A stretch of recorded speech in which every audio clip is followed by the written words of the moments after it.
Today we're looking at the Nike Air Force 1 Low Script Swoosh, and it's a big shoe for me because it's the third of three shoes about these Script Swooshes that I'll be bringing for you guys. I've already done the 97s, the Air Max 97s, I've already done the Air Max Pluses, and now here I am bringing you the Air Force 1 variant of this shoe. And all three of those shoes got my little OCD radar going. If you've watched my content recently, you definitely know what I'm talking about, and of course I'll get into that with these shoes today. The Air Force 1 is a shoe, again, I've never owned. As you guys, my regular viewers, know out there, I'm new to the sneaker game. I've loved sneakers. I've loved sneakers for a very, very long time, but actually getting them and purposefully buying specific sneakers is a new thing for me, and Air Force 1s are on the list of things to get, but these are not, because of that OCD and that little thing that I don't like about them.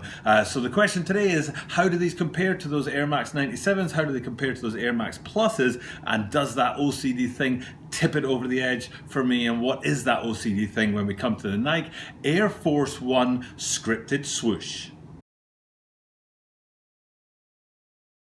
This is the Tokyo Bada 23 Sneaker Channel, Tokyo Bada 23 Sneaker Channel です。毎日アップするので、毎日見てください. And every single day I'm bringing you content from Tokyo, Japan about upcoming sneaker releases, sneaker news and sneaker reviews. And today what we're doing is we're looking at the third of three Script Swoosh sneakers. We've had the Air Max 97s, we've had the Air Max Pluses. There are other ones out there. I think there's Nike React 55s as well, which are really interesting because they're in an opposite colorway. The other three are white with red and black detailing, but those 55s are black with red and white detailing, which is quite interesting. But I probably won't bring you a review of that sneaker, but these guys here, yes, I do like the Air Force 1s a lot, and I have been trying to grab myself a pair. Even at Atmos, if you guys know the Japanese sneaker store Atmos, they have a pair of denim Air Force 1s that I've been trying to get my hands on, but I can't get them in my size. But that's not going to stop me. I'm going to keep looking for them out there. And these guys here, you know, I have to say that I would not pull the trigger straight off the bat. I'm going to tell you guys that I would not pull the trigger on these guys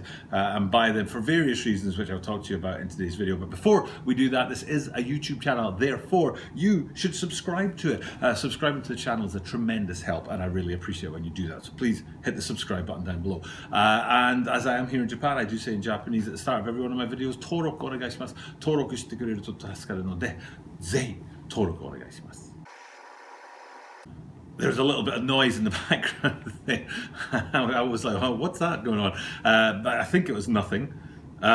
So let's not let that distract us from these sneakers and getting into these sneakers. So let's have a quick look at these guys here and what there is to talk about on them. First, let's get my OCD out of the way, and it's to do with that line. Now that of the three that I've reviewed, this one actually, this sneaker is the one that has the highest OCD quotient for Tokyo Bada 23. And specifically what it is the word Nike is written as if it's in cursive, and to me it should be written in three lines. And I describe this as taking the letter K and the top of the K, let's do it like that then. The top of the K is one line, the middle part of the K is another line, and the bottom part of the K is the third line. But for some reason there's this extra little line in the middle here that it just irritates me that it's there. And it's even more obvious on these Air Force 1s, especially when you look at the tongue, where you can see on that tongue there some more of a black kind of background, which maybe makes it pop a little bit more. But you've got the tongue element there, and then also on the heel the same element, and it's very obvious that those, maybe it's because the graphic is smaller, it makes the lines more prominent, and that fourth extra redundant line just it really bugs my OCD, and I really so but anyways, that's my OCD part of it, and then it's very prominent on the tongue and on the heel there, and obviously on the side when you've got the big splash of that swoosh on the side there with the lines and the design in there. But another thing to look at is I was saying about the lines and the splash of the swoosh on the side. That's on the lateral side. On the medial side you have a very sort of toned down stripped back on a white background, a red outline of a swoosh and nothing else. It's quite a cool feature on there. It's in contrast to the lateral side where it's a very busy swoosh Nike, you know, collaboration with the design lines and all that in there as well. But then when you get to that medial side, it's a very simple and very toned down to what do they call it? Dialed back swoosh on the medial side.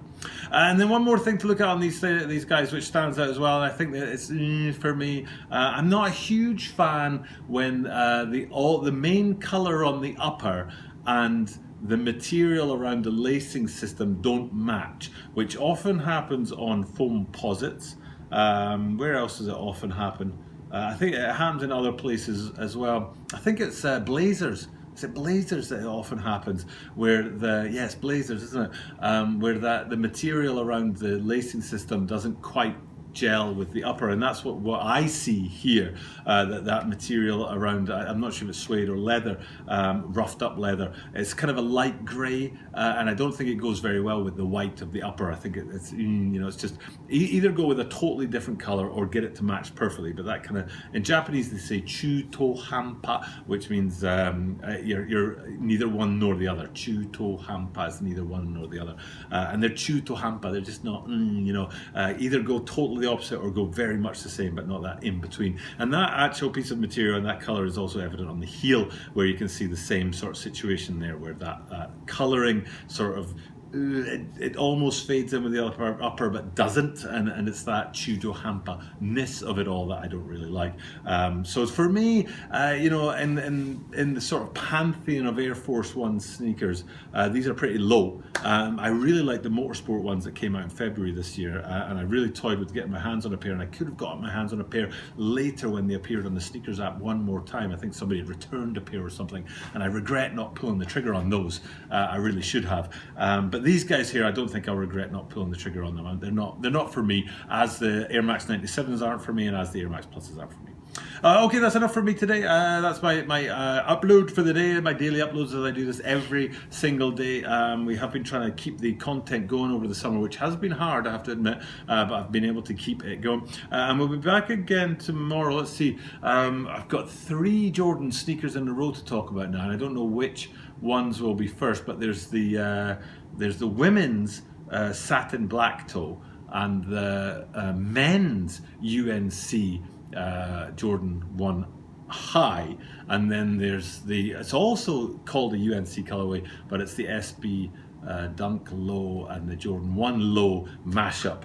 So there's 3 interesting sneakers coming in the next 3 days, so keep your eyes out for those if you're interested and you don't want to miss out. Hit the subscribe button and the notification bell below, and that way you'll definitely stay abreast of the content from Tokyo, Japan. But for now, it's time to sign off. Thank you guys for checking out my content, and guarantee you that you can definitely check in tomorrow and see me.